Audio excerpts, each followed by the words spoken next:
Audience here.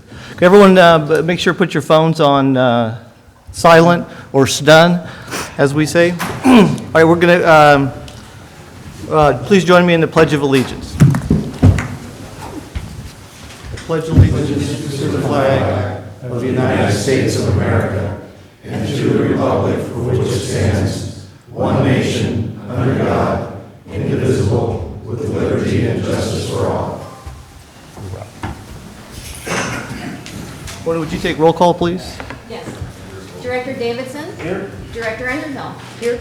Director Ratterman? Here. Director Mills? Present. And Director Strange? Present. We'd also like to introduce our new general manager. This is his first meeting, Dave Egerton. Hi, good morning. And before we move on to any further items, we got the seating of the new board members and board consideration and election of officers. It's going to be handled by Mr. Egerton. Let's see, do I need to turn the mic on? Yes, Mr. Chair, this agenda item, of course, is to swear in the new and re-elected board members and to seat them. And I just want to say welcome. I'm thrilled to be here. And I think this is a really important time, and certainly it's this is carrying through the will of the voter, the electorate, and carrying forward with this action today. So I'm going to ask Mona, our board secretary, to provide the oath, and Mona, if you'd like to go ahead.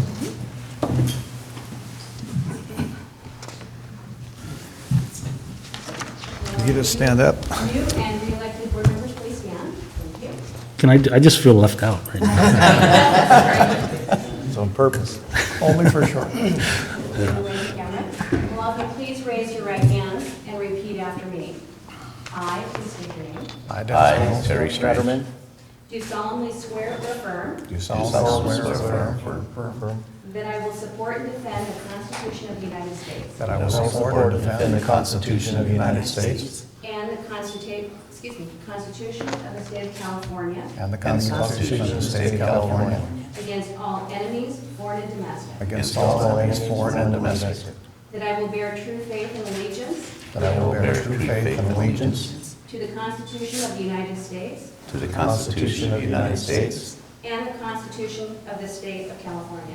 and the Constitution of the State of California, That I take this obligation freely, that I take this obligation freely without any mental reservation or Without- purpose of evasion. without any mental reservation or purpose of evasion, And that I will well and faithfully discharge and that I will well faithfully discharge the duties upon which I'm about to enter. the duties upon which I'm about to enter. Thank you, congratulations. Thank you. Thank you.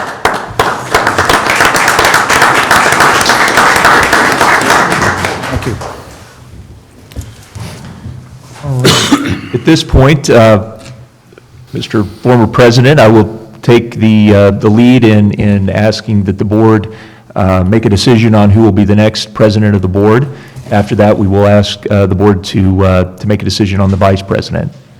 So at this time, if the board would like to contemplate the next president of the board. I'd like to make a nomination of Jeff Davidson for president.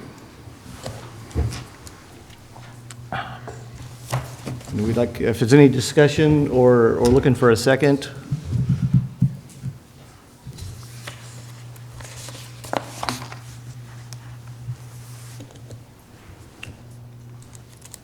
I'd like to remove my, your nomination from me, please.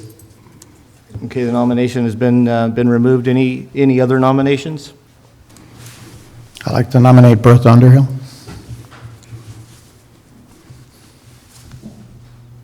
I'll second. Okay, we have a motion and a second. Any public comment on this item? I make a motion, we close nominations for the office of presidents. Okay, nominations are closed, seeing no public comment. Go ahead and take Needs to be a, seconded. Second it. I second it. okay, the nomination for closing, closing nomination has been seconded. Let's, do we vote on that one first? Yes. Okay, we'll go ahead and vote on that one first. All those in favor of closing the nominations, say aye. Aye. Opposed? Okay, we'll also have a motion and a second on the floor for Bertha Underhill as president of CCWD for the 2015 term. All those in favor signify by saying aye. Aye. Opposed? Carries 5-0. Okay. I'd like to make a nomination for vice president of Mr. Strange. I'll second that. Okay, we got a motion and a second on the floor. All those in favor signify by saying aye. Aye. Aye. Opposed? I would vote for that, but I think we're supposed to close the nomination and then. First. So I'll make a motion, we close the nomination Correct. for vice Okay, president. second the motion. And then I would second it. Aye. Okay, so we got a motion and a second to close the nomination. All those in favor signify by saying aye. Aye. Aye. Opposed? There you go. 5-0. Okay, now we're going to vote for the vice president, Terry Strange. All those in favor signify by saying aye. Aye. Opposed? Carries 5-0. Okay, and I think at this point, that closes the item number 2 on our agenda. We've elected our president and vice president. And now we switch chairs and sign, so. We'll switch chairs. Let's- And I don't need to switch chairs. Actually, just Director Underhill can sit here and you can sit. Okay, well, you and I will switch chairs.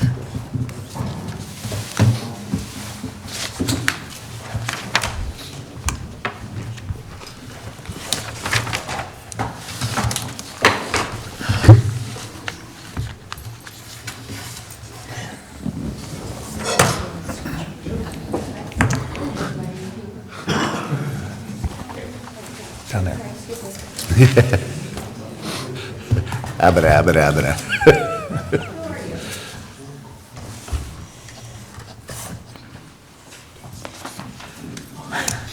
Well, that was quite exciting.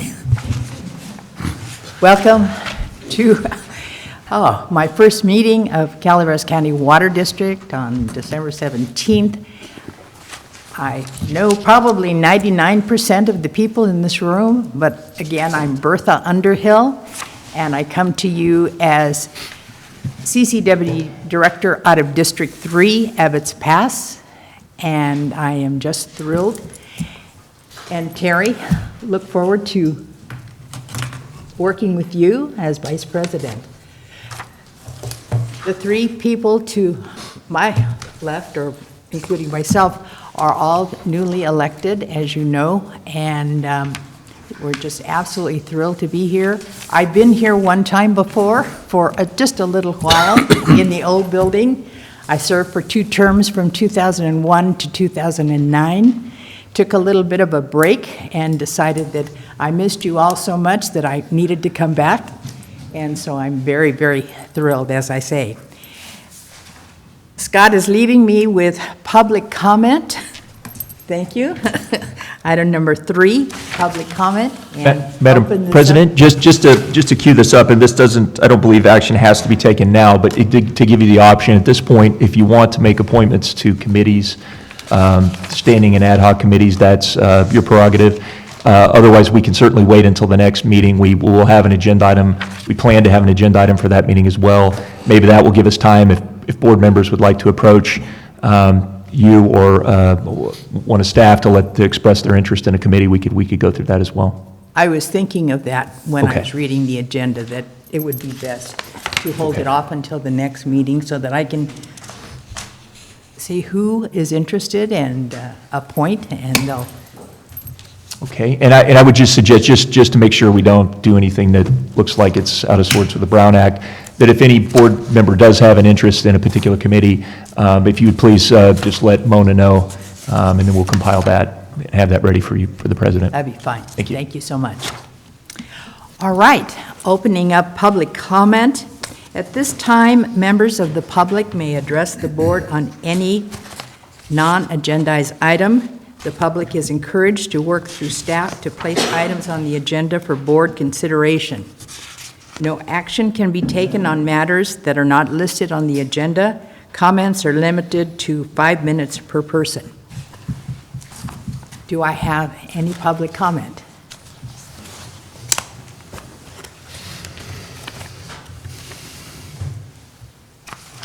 Good morning. My name is Jack Lynch, and I serve as chairman of the Utica Water and Power in Angels Camp. That's a joint powers group that serves the needs of water for Murphy's and the city of Angels, as well as agricultural in our area. This morning, I'd like to introduce two people.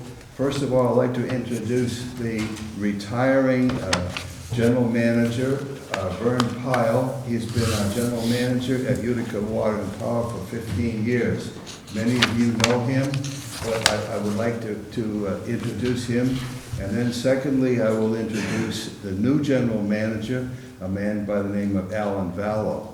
So I'd like to first of all introduce Vern so he can say goodbye to you all, and we'll introduce Vern Pyle. This is interesting. Some of the board members and staff I know were very well over the last 15 years. Mr. Davison, most certainly. He was on our board for a few years prior to the division. Bertha, I worked with her for a couple of years. The rest of you are all new faces to me. But I have no intention, even though I'm retiring, of staying out of the community as far as when it deals with water and UWPA. I'm going to stay attached to them and work with them, try to resolve some of the water issues we've had in the past 15 years that have never were resolved. Hopefully I can do something with that. Alan came in about 3 months ago, doing a transition. He's been working out really well.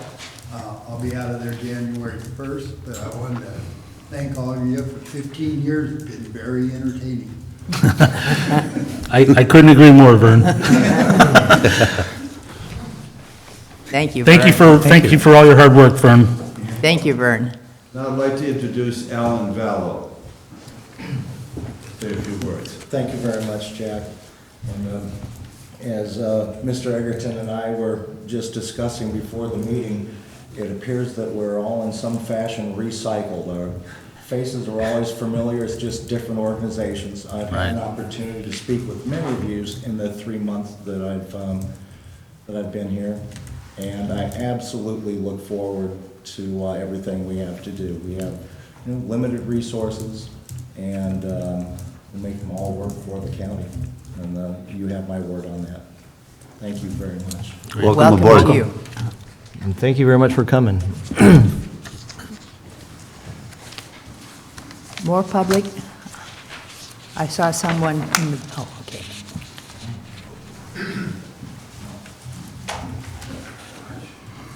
1 month ago, I did make a presentation to this board in regards to the $433.41 bill we recently received from CCWD. What was your name, sir? Ken Dunn. And this taking of the monies from my wife and I, at this huge amount, I think this even surprised staff to some degree because of the amount of the bill that we received. And they did volunteer to send out a tech to see if there are any on-site problems that could be determined. And remember, as I reported last month, that it is only my wife and I. We have no lawns. All outside watering is on low flow meters. And we understand mellow yellow. In addition, we are still carrying buckets outside to subsidize that outside watering from sinks and baths. The tech did call and stop by our home, and based on his evaluation, there appear to be no leaks. And based on the time since the last meter reading was made, it was probably read correctly. He even went so far as to hook up a portable meter to a hose bib and ran 1 meter reading through it, and then compared with the in-ground meter. The in-ground meter appears to be reading normally. This leaves only one explanation for why we received this ridiculous bill, and that is the rates CCWD is charging, especially with the newest rates that went into effect on September the 1st. We are doing what we can with water, as noted. However, we can do nothing about the flat rates being charged for sewer. I would thus make a request to this board to do whatever is necessary to reduce these outrageous charges. I think the fact that we have 3 new directors sitting on this board gives some idea of the ratepayer dissatisfaction out there. Whether this is in the form of an austerity program within this agency, rescheduling of R&R work, or whatever is necessary, relief to ratepayers, I would say, hopefully, needs to be #1 priority. I will also estimate that for the next 3 or so billing periods, our bill should be going down because of less outside watering, assuming this wet period continues. Thus, that should give us a target of the spring for this board to find ways to bring some changes and get this ratepayer relief accomplished. Ratepayers would be grateful for any relief you can bring, and it would be helpful, and I would request to have an open meeting agenda on an ongoing basis in the form so that this board could give a report to ratepayers as to how this program might be proceeding. On behalf of the ratepayers, I do thank you and make a further suggestion that one possibility might also be rolling back the rate increase back to September of 13. In other words, where it was before the September 1st, 14 bill went in. Thank you for your time. Thank you. Do I have any further public comment? We're mostly retired people out there. We can't afford these new prices you pay on. Sir, could you come up to Yeah. the microphone, please, and introduce yourself? Thank you. I say, we're mostly retired people out there, and we can't afford these ridiculous prices you're raising us to. What was your name, sir? George Gray, Thank you. And you are from what area? West Point, West Point. yeah, right across from Mays Harbor. I'm sorry, you're, Right across from Mays Harbor. I'm a single guy. I don't use a whole bunch of water or sewer, you know? And this is, I'm on Social Security. It doesn't go up like these prices go up. This is ridiculous. Thank you for making the trip to express yourself. George, I just want to let you know, we'll be talking a little bit later about an outreach event up in West Point on January 21st, and that'll give you and many others the opportunity to further discuss your concerns. Excuse me, this is Oh. public comment, and we, yeah. Okay, sorry. I'm not much of a talker, so I... Okay. We heard you loud and clear. We had other public comment?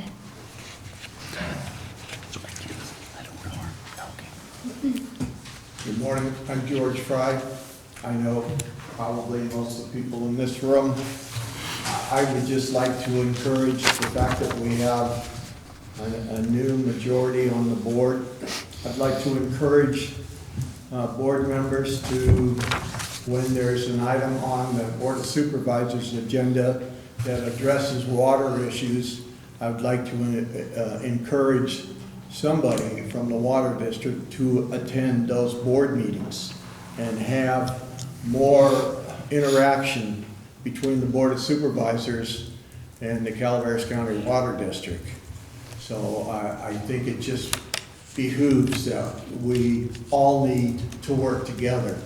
And I would like to see continuing support for Supervisor Edson's watershed program that he has started. So It's actually on the agenda. I would just like to share all of that with you folks, and hopefully we can start afresh and get everybody on the same page. Thank you. Thank you.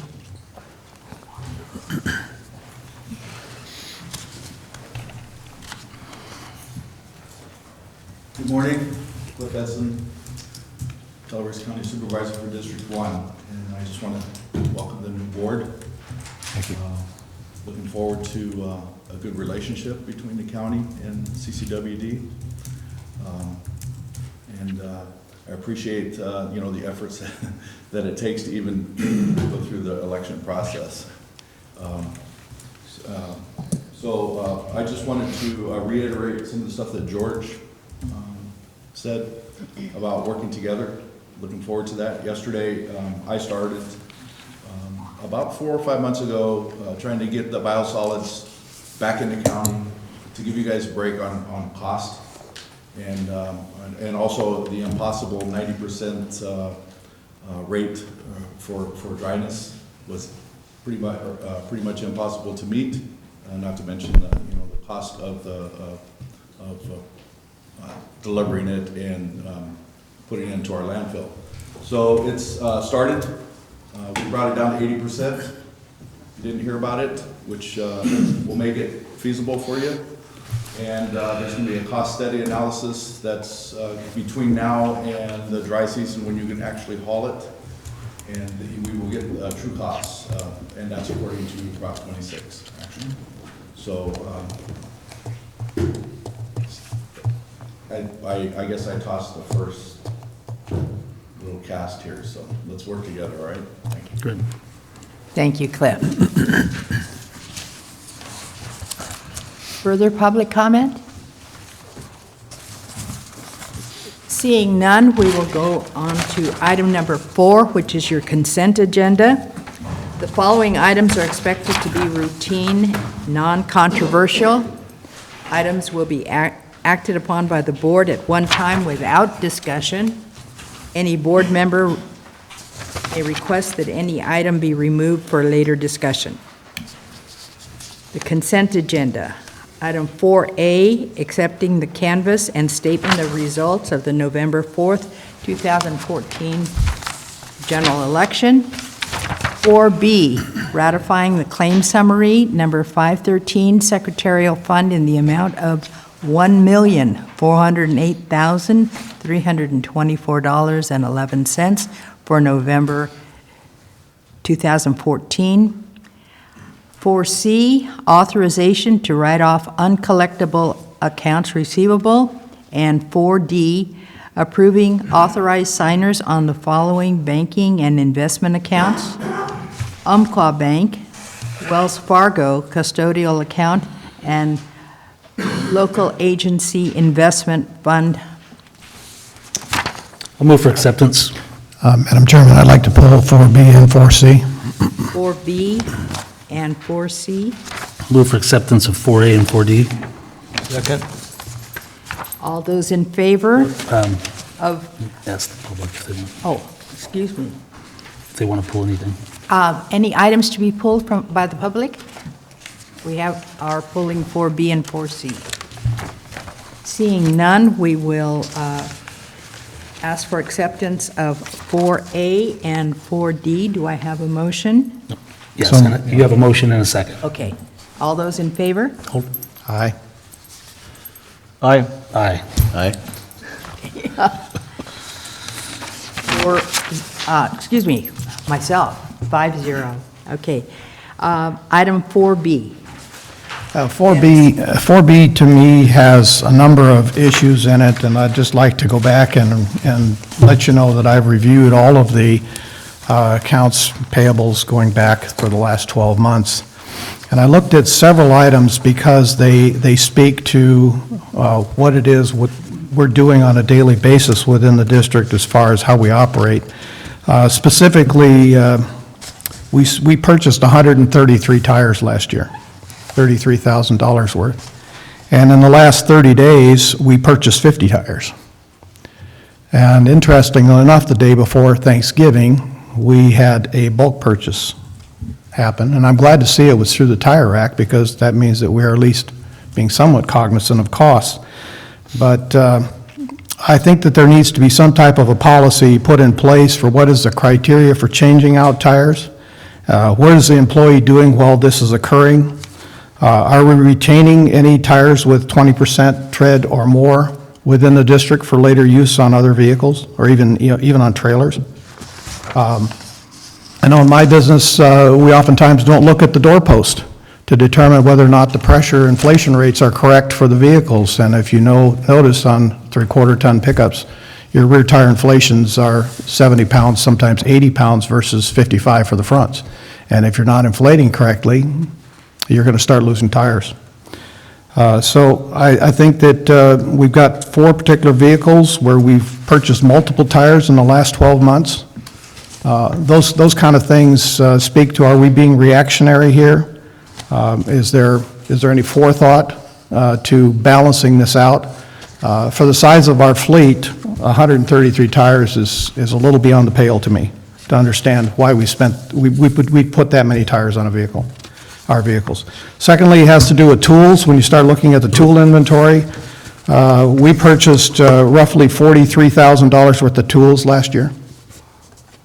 And when you think about it, I would like to see some type of policy put in place that if we have over $100 worth of purchase value, whether it be a chainsaw, an extension ladder, drill, I don't care what it is, that we etch that product to that asset and we put our logo and our phone number on it. If lost or stolen, please return to, kind of thing.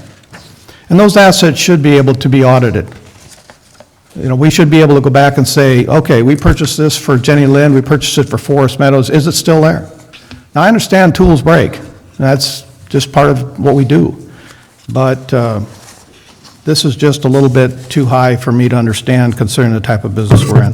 Thirdly, has to do with fuel. Now, I know we've had a lot of expensive fuel costs that have occurred over the last year, but we have spent $217,000 for fuel in the last 12 months. That's $5,300 per vehicle, roughly. You know, what is the fueling process in our remote locations? So if we have need to use the diesel directly out of West Point or Copper Cove or those other areas, are we taking the time to actually show that that allocation occurred to a vehicle or an asset like a generator, et cetera? Are we purchasing dry tax exempt fuels for those areas? I think that the WEX cards should be the primary and only source of fuel purchase on vehicles. And there's a lot of reasons for doing that, because since we already have the WEX card, we can simply ask them to set up a reports section, and that reports section will break down a logging of the mileage. It'll break down overfueling, and overfueling may not be theft. It may be a situation where a vehicle needs maintenance and we don't know it. Breaking down after-hours purchasing, non-fuel purchases, vehicle not at location. All of those things are there and can be red flagged, which means that the managers can receive within minutes of that fueling occurring, and it falls outside of parameters, an email notification or a notification to their phone to let them know that that occurred for follow-up. So it's an instant check and balance to the system. So when I look at these kind of expenses, I'm beginning to think if, as Ken had talked about in the public comment, maybe we need to take some austerity and look back at what we're doing on a daily basis and quit being so reactive to our daily operation and start putting some plans in place and some forethought in place as to how we're spending our money.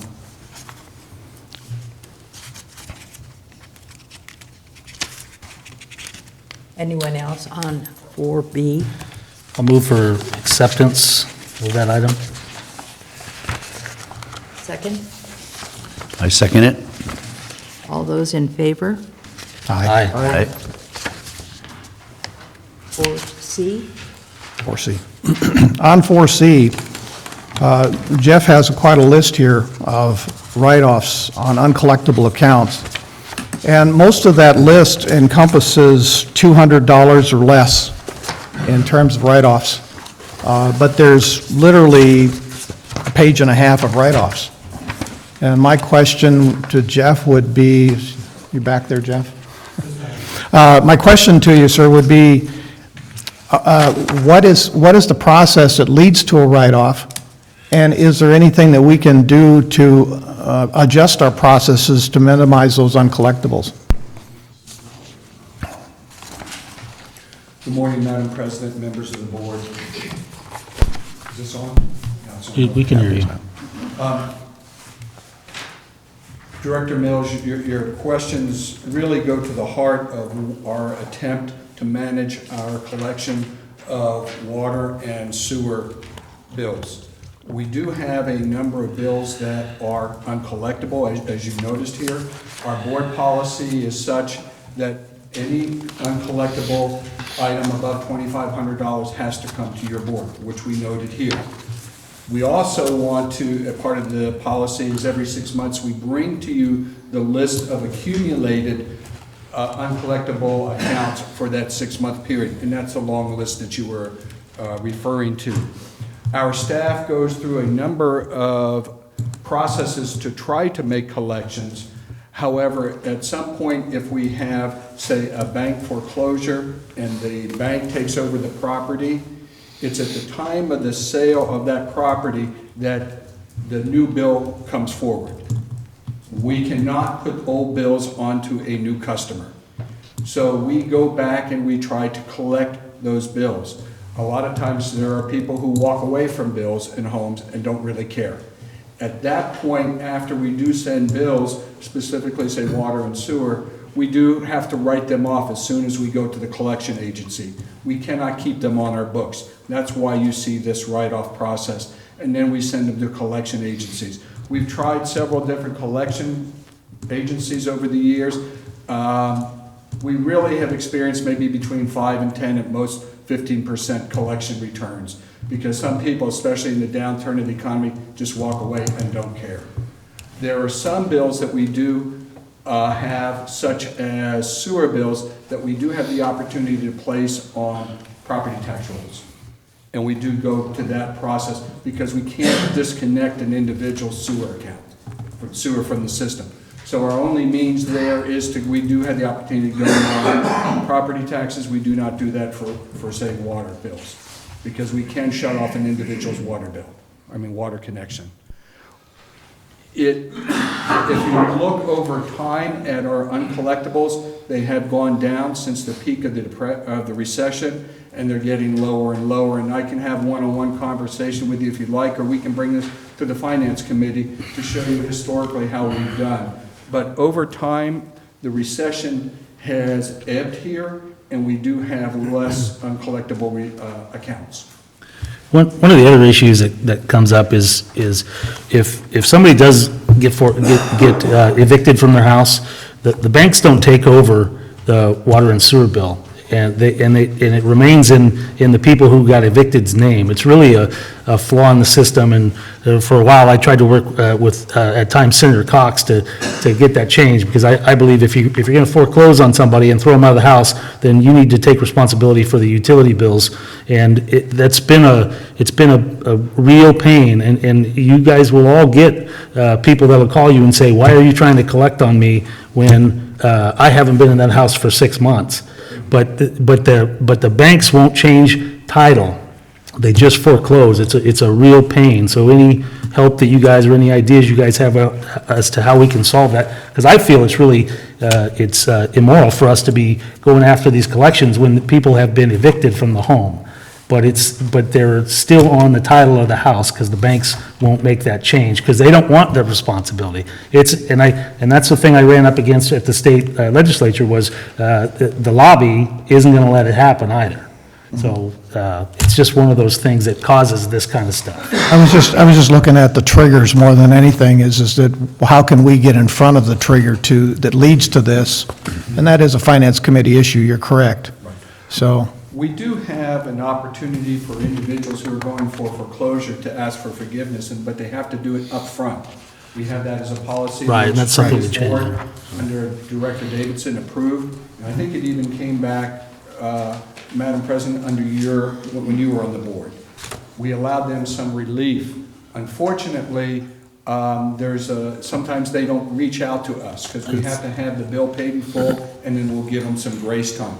But Director Davidson is correct. Banks are very, very slow and deliberate in not changing title to themselves, just because they don't want property taxes, they don't want to have any of the utilities assigned to them. It's just bottom line to them. it's an encumbrance. Thank you for your response, I appreciate that. I have a question then. Let's say you're a homeowner and you have renters that walk away from those, from the bills. My understanding is that the homeowner then is responsible for making that payment. Yes. Is that That is correct? correct. Okay. Homeowner's always responsible under our policy. Okay. We don't allow, we send bills out to tenants, and we went through a whole big ordeal about that this last year, and I think we've got that pretty well solved, but ultimately, the property owner is always responsible for the utility bills through us.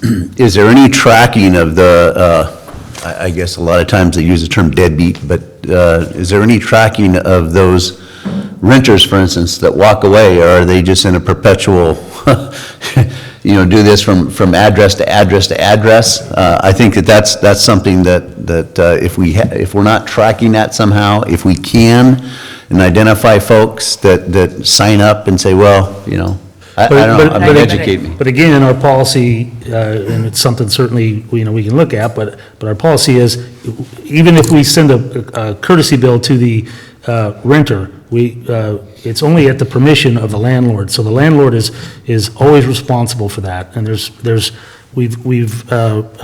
Joel's done a great job revamping that policy, so it's completely user-friendly. Everybody can find out if the money's due. The landlord can find out if the money's due. But to track people individually, I'm not really sure how we could do that, but that's something to look at, but. That's possible. Yeah, okay. Thanks, Jeff. I just want to see if we can get up front, or get in front of these, and we start seeing some triggers that would lead to an eventual loss, that we know what those triggers might be, and start taking some proactive approaches to covering it. Tracking individuals would be another side to this whole process.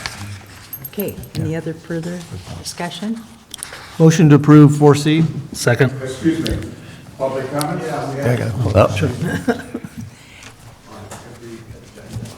Comment. My name is Peter Reyes. I'm from the 5th District. Might be well said it's deadbeats, but those deadbeats, you're not allowing to vote. Okay, when rate increase and stuff, you disenfranchised those folks. You have no problem sending a bill and so on, but you are not allowing them to vote. Keep that in mind. Thank you. Thank you. Just a quick question, what is the amount that is being written off at this time? $27,194.49. Plus an additional 2,500. Oh. Yeah, right. For administrative costs, right. Now you have a motion and a second. Okay. Any more Have a public comment? Motion. Want to ask for any more public comment, and then Okay, any more public comment? Excuse me. Is that $27,000, is that for the bills, or are there administrative costs over and above that? Or do you have that figure? Yeah, we have an additional $2,500. Is that right, Jeff, for administrative costs? I think that's just another customer that got over, Madam that went over President, 2,500. Thank you for the opportunity to clarify this. There are two type of collections we're writing off at this particular point. One that's under the $2,500 threshold, and one that is above. The one that is above, by rule, by policy, we have to come to your board for authorizing. The total amount of all write-offs is the, let me go back here, I apologize, is the $27,194.49. That is the amount for under the $2,500 threshold. The amount over the $2,500 threshold is $2,572.89, excuse me. There are no administrative fees for us to go through this process of writing it off. This is write-off amounts due, and if there's any lock-offs or penalties or anything like that that have accrued over time. We don't add administrative fees just to send it to collection. Jeff, have we ever thought about the staff cost to handle all this? At this particular point, we have not looked at that. We try to keep it to the actual cost when we go to write-offs. There is overhead costs, I agree, but we have not captured that here. I was just thinking for account purposes, just. So we're gonna add more, a higher amount to this and then write it off? That would probably be the end result, Well, yes. many of the administrative costs that we're dealing with are the time to put a door tag on, and those costs are included in the late fees and the As penalties. part of your overhead. But I think the office, the in-house portion of it is, I think is what you might have been referring to, Dennis. Yes, I am. Is not taken into account. Correct. It might be something to put on a separate account so we can see what that value is. We can have that discussion. So, I also have a question. I can understand a month or two in lax, and finally, the services, at least water, gets shut off, and that there's a bill of, a few $100s or whatever. I guess looking at a $2,100 fee, what might that be associated with? That appears to me to be more than just a couple of months of not paying. That could be both water and sewer, cumulative over time. And remember, once we lock, if you have sewer and water together, and you go through the process of they have not paid their bill, we send out a reminder notice, they have not paid their bill. We put out a door tag, tell them they have so many hours before we shut off the water. Then we lock it off. The bills for the base water and base sewer continue to accrue at that particular point in time until they come current on their accounts. So as you look at it over time, that kind of builds up over time. Now, they may have had a very large water consumptive bill prior to the lock-off. Okay. Could be a commercial establishment. It could be, Gotcha. Yes. Yeah. But this is from June 1st to November 30th. Almost half a year. Yes. Any further comment from the audience? If not, we'll, We have a motion second. we have a motion, we have a second. we already have those, yeah. Okay. All those in favor? Aye. Aye. Opposed? I'm sorry, I didn't receive the full motion. I believe Director Raderman made the motion. I didn't catch the second. I think I probably seconded it. Thank you. I'll take credit for it. Thank you very Okay, much. thank you, Jeff. Ooh, item number 5, award of bid. 5A, award of bid for purchase of a vertical turbine pump with technical support for the Copper Cove Reclaimed Water Treatment Plant, CCWD project number 15071. Bill Purley. Typically, this item wouldn't be brought to the board because it's under the general manager's spending limit of $100,000, but the reason why this is being brought to the board today is because this is the major compliance issue for the entire district. This is the biggest problem we have sitting. It's a $20 million potential expenditure if we don't get the permit rescinded. What it is we issued an NPDS permit in 2006. We also issued a WDR around 2008. The problem is that the permits are in conflict with each other. The situation is that you can't be in compliance with both permits at the same time. The secondary plant requires disinfection using sodium hypochlorite, and the tertiary plant has a THM limit. So as soon as we add the hypochlorite, we go out of compliance with the THM limit. And unfortunately, it's an NPDS permit, so it falls on SB 709, which is the mandatory minimum penalty, so it's a $3,000 a day fine. So we were actually at one time going to be fined about $48,000.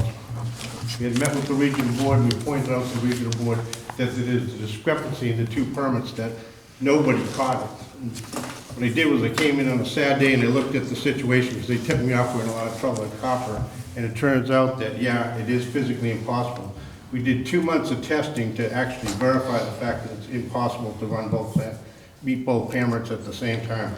So we issued we call TSOs, time schedule orders, and what that is it buys us time to come up with some sort of plan to figure out what to do. And it's not only, in this particular case, it's a little unusual because the regional board also has to come up with a plan because they issued the 2 permits, okay? And then we're coming up with a plan, and we were given permission to run a pilot test in writing from the regional board, and that's what I got going down there right now. So what I'm actually doing is taking the water and sending it directly to the reclaim plant, so I'm not chlorinating, and I'm able to meet my THM limit. In the meantime, we have this group called CV Salts but with an independent group that's doing a master plan for Region 5 right now, and they're checking out the nutrients and salts and stuff for the basin. So what they're coming to a conclusion on is everybody's gonna get stuck putting nitrogen removal on their plants. So that escalates the cost of our plant significantly. So what we did was, we were working with the regional board, and what they said was if we can get the wetlands, and the only reason why we have that permit down there is because of the wetlands, then we don't have to have an NPDES permit, and we can go with a general irrigation order, which is the same thing that we have in Lock and Tenant, and it's a great permit. And there's only two districts in the state of California that have them, and we have one of them. Okay, so it'll get us out of the $20 million thing, so that's what we've been working on. We've made an agreement with the state board, we've been working with those guys, and we got lucky as anything down in Copper Cove, because we didn't have to dig up the Saddle Creek Golf Course. All we have to do is bypass, there's something called NCD2. That's where all the reclaimed water from the treatment plant goes to, that's fed out into the irrigation system on the golf course, okay? They need a little bit of water, there's some ponds down there that are required to fill water. They were using reclaimed water to fill those ponds with.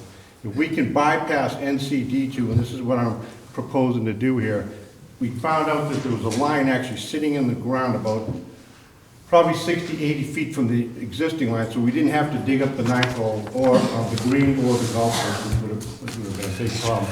We connected the two lines together. We actually ran a test. We pumped water from Lake Tulloch all the way up into the wetland, into the pond on the wetlands, and we had the state board there the whole time verifying the fact that in fact we can do this. So they backed off on it. So now everybody's goal is what we're gonna do is we're gonna put in a vertical turbine pump at the reclaimed water plant right now. We're gonna pump raw water 2 days a month for the summer months, and that gets us completely out of the NPDES permit game. And then we're back into basically a $250,000 project. The CV salt stuff all goes away, the irrigation order comes into play, everything's over, ball game's over. And that's kind of what we're all working towards right now. We were hoping to have the permit in play in December, but the regional board works at the regional board's pace. Right now, we're trying to target it for June, but hopefully, and that's what one of the components of this is a recycled water pump, a vertical turbine pump, which I need to get the pressure up over the golf course to make sure I can deliver enough water fast enough to the golf course, so then I can shut them off. Now we generate about 170 acre feet of recycled water down there, and the golf course uses about 450 acre feet. So it gets supplemented with raw water anyway, so you're kind of screwed no matter which way you look at it. So they're gonna get the raw water one way or the other. I mean, they're complying with the 35% reduction as stage 3 required, but right now that's kind of the situation. So we need to be able to get that raw water over there. So this pump, along with the $250,000 budget, includes electrical piping, and we're also gonna have to put a cannon out there too. So we're estimating about $250,000, and what that's gonna do is we've already notified the regional board, we're gonna go ahead with this. They're gonna move towards rescission of the NPDES permit, and then we'll be issued a new WDR, because every time you do anything to the treatment plant, you have to change the WDR. It's called the waste discharge requirement, but it'll make the NPDES permit go away. And that'll save us about estimated $20 million right now. So that's the only reason why I brought it to the board's attention today, is because of the fact that this is a very dangerous problem. We've been working on it for almost 2 years right now. I mean, I went to a meeting with 8 lawyers sitting across from the table from me, explaining to them, and luckily for me, the executive officer, Pamela Creedon, agreed, and their technical experts agreed that, yeah, in fact, we can't meet the permit. There was a mistake made in the permits, CCWD, the consultant screwed up, the state screwed up, everybody screwed up. We needed to hit the reset button, but we had to come up with a logical plan. And the NPDES has been renewed because it's a 5-year cycle, but there's 2 TSOs connected with it. They're protecting us from any citizen suits at all right now for any type of nitrogen. That goes away with the general order, and they're protecting us for any THM violations, which happen to be in compliance with the THMs right now. That's kind of the situation. That's why I brought it to you guys, to get your approval, to give you an idea, but this is the biggest compliance issue we have in the district by far. I mean, this is just astronomical, because if we had lost that argument that day, we would have been looking at least $20 million down there. I mean, we'd have to rebuild everything. I mean, we were dead. Like I said, the CV salt factor really is starting to come into play in a lot of these districts, because they're requiring nitrogen removal, which is a very expensive process. We just built the new 86,500 gallon a day plant in Douglas Fat Vallecito, even though we get 100% funding for it, it did nitrogen removal, and that was like $4.2 million. I'll move for acceptance of Resolution 2014-01. You guys want me to do that? I have a couple of questions. Bill? What color is it? I mean, you didn't tell us what color it was gonna be. Purple, but I just want, the only reason why I put on the agenda is No, Bill, I want to speak on behalf of, you know, the board and everyone. You know, the work you guys have done to solve this problem is going to be a significant cost savings, and we really appreciate your efforts. And generally throughout the entire district, the way you've been able to handle the regional board has been a significant savings. It's something that a lot of people don't know about, but getting these irrigation orders in line is a giant cost savings, because we don't have to go in and purchase property to spray this water on any longer. So it's really a significant cost savings to the district. I had a comment over here. Terry? Yeah, I do. A couple of things, Bill. I've got to echo Director Davidson's comments of your hard work and all. It's very much appreciated, and even from the outside looking in, I see the hard work's gone into that. A couple of questions. One is looking at dechlorination, chlorine, then dechlorinate, and then get it out to those ponds. Is it a cost issue on that? you know, I could still have the THM problem. That's what it is. Actually, because we run so many water systems, we're real familiar with the HA5s and the THMs. In fact, after 3 days detention time, we tried that, it doesn't work. So the THM still continue to keep forming, and it goes in a 175 acre foot pond, so you get over 3 days storage in this, so the THMs, even though we're out of compliance instantaneously, it actually gets worse as time goes on. So what we're doing right now is we're running the plant directly from pond 4 through the reclaim plant, so we're not chlorinating or dechlorinating or anything, we're just running it through the plant, hitting with the UV system, which we have there, and we're either sending it to pond 6 or we're sending it over to the Saddle Creek Golf Course, either way. So we've actually eliminated the chlorine completely out of the picture. And actually, that's kind of what the region wants, because we still have connectivity issues out there a little bit too, which may be potentially been related to the sodium hypochlorite. Right. We've seen, since we've stopped using the hypochlorite, we've cured that problem too, so. I'm guessing that was probably mostly the problem. So by removing the chlorine, how would the trihalomethanes form? I mean, you need two things. You need organic matter and chlorine. And we don't have chlorine anymore. What we're doing is we're taking pond 4, we send it through the recycle plant, which is the UV system. We're using UV for disinfection now. We don't use chlorine anymore. We've completely eliminated, and I got this in writing from the regional board that we have permission to do this, because this is a major variance from the WDR, okay? I mean, we're actually not complying with the permit right now, but so everybody's agreed that we needed to do this. We've been generating data ever since, and we have, on the time schedule, a part of that is you submit reports on a regular basis, which we do. Everything's, all the data's coming out perfect, everybody's happy with the way we're doing stuff. Everybody's in agreement with, let's go for this and get rid of the NPDES permit and move ourselves on. That's kind of what we're trying to do there. But yeah, you have to get the chlorine out of the picture, and this does it, because we're disinfecting with UV, which is actually a more efficient way to do it anyway. Right. And then on a raw water cost, how does, how the finances work on that then? I assume we're saving some money in treatment by using more raw water, but yet. They're not getting the bread. I mean, we did an analysis of what the cost was of the water. I think they're paying like $150 an acre foot or something for the water. I believe that's what the charge is. That sounds about right, like 140, 150, something like that. Okay. It's way above our ag rate. Yeah. Above it. And then the last question is, does it compromise any of their operations as far as their wetlands and their requirements from the Corps and everything to maintain those? That's why we're doing this, is because to help them meet their requirements from the Corps and stuff like that. We've been working with those guys to make sure everybody's on board with this whole thing. I mean, every group out there knows we need to get rid of this permit, because it's just we're dead meat on it. Yeah, okay. Everybody's been working cooperatively on us. Thanks, Creek's a good partner. You had a question? Yeah, the state's going to be requiring data to be collected. We're collecting that anyway, aren't we? Right now, that's just part of. Actually, the irrigation order, to be honest with you, surprisingly, the irrigation order that we have for La Catena reduced the amount of data that we have to produce. Okay, so we may see a savings there, but the NPDES permit cost will be eliminated? Oh, yeah, that's a very expensive permit, actually. maybe this is a Joel moment, that we could actually get this out to the public and let them know that, you know, there's a big win going on here. We get a bunch of cost savings, the general order is gonna be a big Yeah. savings too. I'll Right. do a speech on that where I can explain exactly how much money we're saving on this whole. Okay.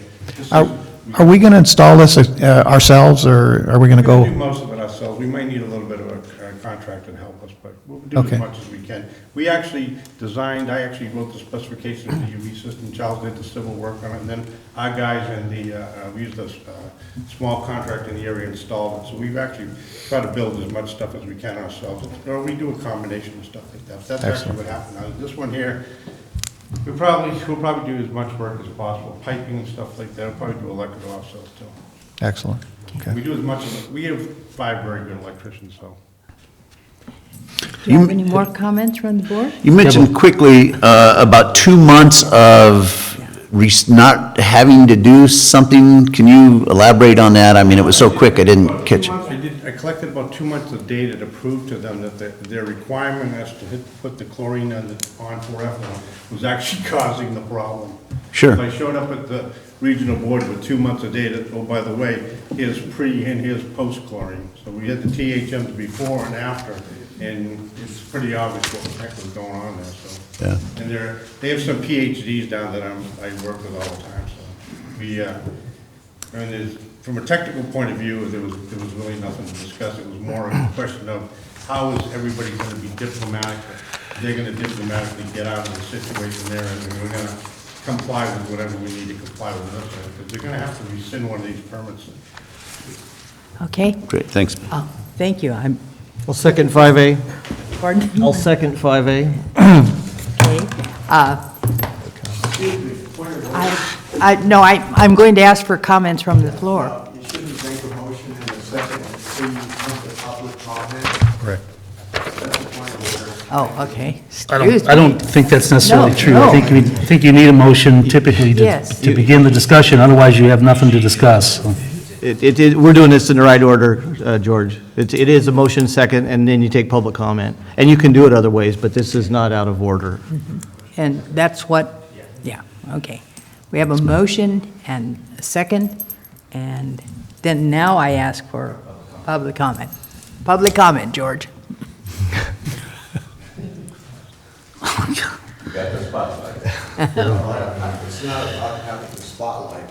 I just want to reiterate what both Terry and Jeff were saying. This man is amazing. He's absolutely amazing. Now, I don't know if I went quite that far. Valuable, yes. He's going to have to get his head out the door. He's from my own state, so I can't help it. And he's the Boston Red Sox and the Patriots. But anyway, people always say, well, go talk to him. His name is Bill Purley. He really knows what's going on. But I just, you are very fortunate to have him, and I know you know that, but he just blows my mind all the time. Thank you very much. Thank you, Bill. We have any other public comment? Okay. Call. Madam President, before that, I just want to thank Bill as well. Mr. Fry, your comments are going to make it almost impossible for me to work with Billy. He's going to get such a big head now that, you know. But I just wanted to say before you take action on this, this is exactly, in my mind, the way that I think we should be doing business and in trying to work really collaboratively with those that are regulating our business and trying to find ways that we can come up with solutions that are cost effective for us, but allow them to meet their legal obligations. Because if we don't, we're going to be in conflict and it's going to end up in a lot more expense for us. The idea of running into a $20 million upgrade, I mean, that's not good for anybody. It doesn't do anything to benefit the environment, the water, us. It's so, again, this is, I really appreciate the great work of staff on this, and this is an example of how to do business. Yeah, rarely will you find regulatory agencies that are willing to make suggestions, to work with you, and Bill's got that knack of creating that, opportunity, and that's great. And he has built that relationship up over centuries. I want to bring up a point for the rest of the board. This has happened, this happened at La Cantera, and now it's happening over in Copperopolis. Our sewer master plans are based on previous orders and the cost requirement for us to comply with those. So I'm hoping one of our priorities becomes looking, when we get these new orders, like we have at La Cantera and like we're going to have in Copperopolis, that we take a look at the future cost to build those systems out and reevaluate our capacity fee, which is connection charge, because they should be changing dramatically downward. And I know that sometimes that freaks the public out because they think that rates are connected to capacity charge. They're not by law. Our capacity charge is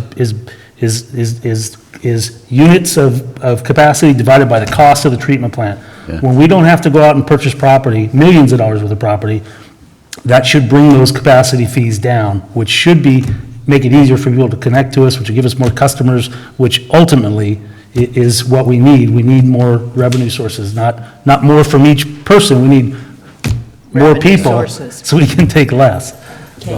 So I hope that becomes our priority, that we look at redoing these master plans in a timely manner, because I think it's important to the economy of the county. I think Dave wrote that down.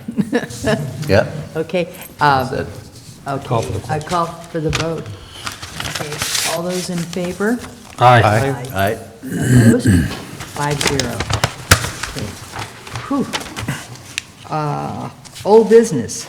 6A, discussion action regarding approval of CCWD representatives of the Calaveras Amador McCollum River Authority camera to expend camera funds on McCollum wild and scenic efforts. Mr. Diamond. This is an item that's rolled down to the board from the November 17th board meeting. As the chair described, CAMRA stands for Calaveras Amador Moke River Authority, and the Amador Water Agency incurred costs of about $123,000+ in leading the efforts to defend regional water interests from the impacts or potential impacts of the Moke River Wild and Scenic Designation legislation. That was SB 1199. Amador Water requested the consideration of CAMRA in contributing towards those costs. Now, CAMRA is a joint powers authority, and CCWD's board policy for our board members appointed to JPA states that decisions that are fiscal in nature outside the budget process must be brought back to the CCWD board for approval prior to the vote by CCWD's JPA members. If the board approves, then the CCWD JPA rep, in this case, that would be Director Ratterman, would be given authority to vote on expending CAMRA funds to Amador Water Agency for this effort. A fund balance of a little bit over $37,000 is given for the total for CAMRA's resources at this time. Comments? I do. I have some questions and comments, and I see the General Manager Mancebo here in the audience representing, I assume, Amador Water Agency. I'd like to understand more of the process that took place in Amador Water Agency taking a lead on this particular activity, because I really know nothing about it. I hear on one side of the story that it protects water rights. I hear on the other side of the story it protects water rights. So I don't know if General Manager Mancebo's prepared or willing to speak on that behalf, but if that's appropriate, I'd like to ask for that. That's fine. Good morning, Madam Chair, members of the board, Director Strange. Really the issue of 1199, SB 1199, was to add the McCollum River to be designated wild and scenic under the State Wild and Scenic Act. Provisions that are within that act could prevent or endanger the ability of water agencies seeking to provide for new supplies, and not just within the designated area, but outside of the designated area. And I'll just briefly read a couple of statements. from the Act, and specifically Policy Code 5093.56 prohibits government cooperation in projects affecting system. No department or agency of the state may assist or cooperate, whether by loan, grant, license, or otherwise, with any department or agency of the federal, state, or local government in the planning or construction of a dam, reservoir, diversion, or other water impoundment facility that could have an adverse effect on the free-flowing condition and natural character of the river and segments thereof, the designation, sections 5093.54. What that specific section indicates in is that the State Water Board wouldn't even be able to address an application if that application could have an effect on the free-flowing condition. It's my opinion that if we were to propose any type of a water supply project above the designated area, it would have an impact on the free-flowing condition, thereby preventing an application from being considered. But I think it's important to talk about what the free-flowing condition could be. The free-flowing condition could be reserving high water in the wintertime when there are high flows. This is the kind of language that would prohibit us from reserving water in the wintertime because it's free-flowing character that we would then store for summer use and perhaps enhance the river. Certainly the quality of the river, if we could put more water down it in drought times, like for instance, if we had saved water, if we had raised Lower Bear Reservoir and had water for this summer, certainly the aquatic life would have probably been better off because we'd have had cooler water to drop down in the summertime and would have been a benefit. So, I mean, that's the kind of language that we just couldn't live with because it was, you know, we feel whatever we do if we do something on the river, it will, obviously we will try to collect water in the high water winter months for use in the summer months. But the language would prohibit us from doing that. So there was just no way that we could support it. Defining free-flowing is an issue in itself. I mean, the river is highly regulated. And so what is free-flowing for the McCollum River? It's not clear. I think there needs to be certainty, there needs to be language that would provide protection to understand what that would mean and how that would affect existing water rights and proposed future water rights, both in Amador and Calaveras counties. And so that's part of the issue that is at hand. There needs to be language in there. There was language that was proposed that and as it stated, was nothing in this subsection shall prevent. And then it goes on to what would seem to be protection. But nothing in this subsection that has no impact on the balance of the Act. And so all of the Act and all of the other provisions would apply, including this section. And so there needs to be language that then in any type of wild and scenic language, any wild and scenic designation, proposed language that would provide that level of protection. Shane, the language that was proposed by yourself, by your board, by camera, and supported, that language is also common to the wild and scenic designation, is it not for other rivers? It's very, very similar to the Cache Creek language. The one difference is the Cache Creek does indicate that nothing in this section, where we propose that it would say nothing in this Act. So other than that, they were very, very similar.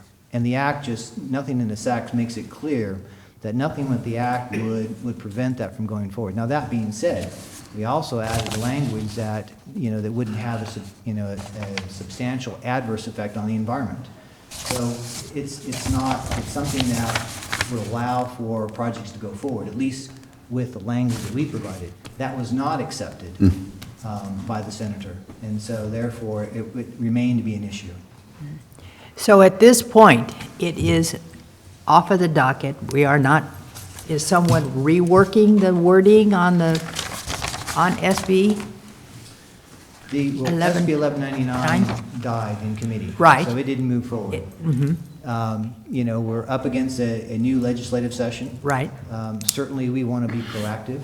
It's something that we want to look forward to as we move forward. We want to be engaged in any language, and I'm hoping that Calaveras County Water District would want to as well, to be engaged in any type of language that might be considered moving forward. I just want to bring up a point, too, that, we have a new board. Our previous board unanimously opposed this, as did Amador County's and Amador County. The Board of Supervisors has a new board, so hopefully that they'll take another crack at this. But using the McCollum River as the future of the West County, we have an entire Highway 12 corridor, Valley Springs, Burson, Wallace, that is all on wells. We've got 40, 50 families growing every day that are trucking water from the Jenny Lind Water Treatment Plant. They bring trailers and barrels and tanks and park on the highest part of their home, and that's how they get their water source. The future, and again, if you look at the level of Lake Hogan, towards the end of this last year, we were down around 40,000 acre feet. A couple more years of the drought, we could be have a significant problem. We need to have an opportunity to responsibly use McCollum River water for the west end of the county in the future. And I hope that we have that discussion and can come to a rational conclusion that while we don't oppose, and we're certainly, I don't believe there's anything that we're proposing that harms the river. That river, as mentioned, is